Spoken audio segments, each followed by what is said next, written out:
Joseph de la Capelle, catholique et légitimiste. Nous sommes le 4 novembre. Le dépouillement n'a pas eu lieu encore, a lieu aux États-Unis, mais ils savent pas bien où ils en sont et tout. Donc là, un point où la France est bien meilleure que les États-Unis. Il y en a d'autres, mais bon. Voilà. Alors, Donald Trump, c'est marrant parce que j'ai pas fait de commentaires là cette année. Je l'aime bien, c'est-à-dire que je le soutiens à 100%. Et je pense que sur ces élections, il a gagné. C'est-à-dire que s'il a gagné, il est de nouveau président président des États-Unis. Et s'il a perdu, il a quand même gagné. Parce qu'il a dû emmagasiner un nombre d'informations énorme. C'est-à-dire que si Joe Biden est élu, à mon avis, au niveau de la justice et de la haute cour de justice aux États-Unis et tout ça, ça va donner quoi. Donc je pense que n'importe comment, il a gagné. Alors il y a une chose qui est assez étonnante en France. J'ai toujours de la sympathie pour les gens qui soutiennent Donald Trump et de l'antipathie pour ceux qui ne l'aiment pas. Il y a des choses très importantes quand même chez Donald Trump, c'est qu'il est profondément nationaliste. Enfin, il aime les États-Unis, il aime les Américains, il veut que l'Amérique soit prospère. Et il est contre le nouvel ordre mondial. Donc il est contre l'oligarchie mondialiste. Donc ça n'est que positif. Donc effectivement, j'espère qu'il aura gagné. C'est vrai que j'ai pas non plus une écoute extraordinaire, donc ça n'a pas eu d'influence, mais j'espère que ça sera à son avantage. Mais même s'il perd, il aura quand même gagné.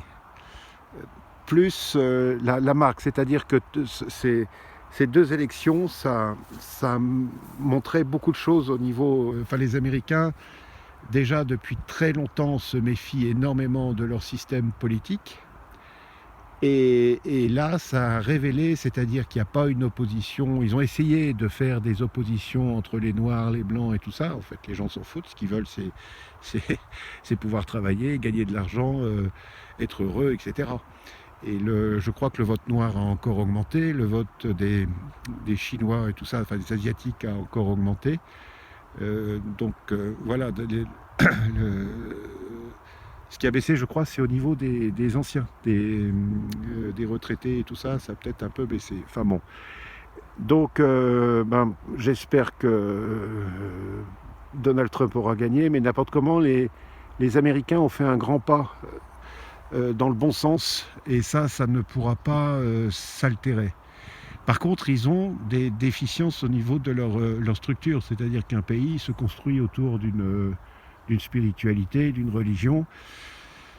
Ils ont beaucoup de culture, ils ont beaucoup de religions, etc. Donc leur gros danger, c'est le communautarisme, voilà, un peu comme le Liban, un peu comme aussi le Royaume-Uni, c'est différent parce que c'est une monarchie anglicane qui a une tolérance, mais il y a des choses auxquelles on ne touche pas.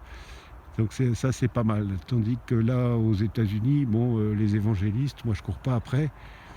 Ils ont une influence très forte et c'est quand même des protestants. Enfin bref, donc voilà. Donc prions bien Notre-Dame des États-Unis et tous les saints des États-Unis pour que les États-Unis aillent sur le bon chemin.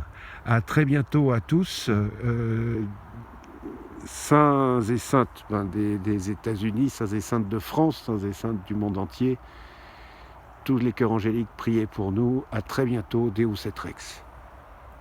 Et Notre-Dame des États-Unis, protégez les États-Unis. Deus et Rex.